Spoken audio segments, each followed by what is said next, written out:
Why do billion-dollar military machines need a shower? Just ask the CH-47 Chinook. The CH-47 Chinook is an engineering marvel, designed to excel in harsh environments. However, even this powerhouse isn't invincible. Keeping these helicopters clean isn't just for aesthetics, it's crucial for optimal performance. Just like a samurai's katana demands meticulous care, the Chinook's sensors and moving parts can malfunction if dirt and debris accumulate.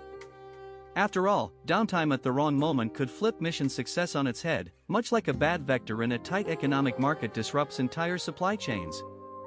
Moreover, cleaning routines in Japan follow their own zen of maintenance, focusing on consistency and detail akin to Japanese auto manufacturing's just-in-time philosophy.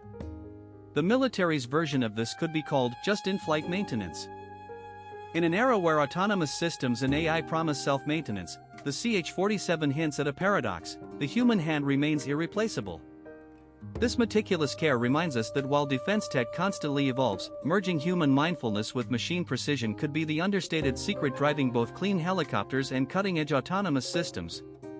Keep an eye on defense trends to witness how this synergy might revamp operational doctrines worldwide. Follow for more defense tech insights that break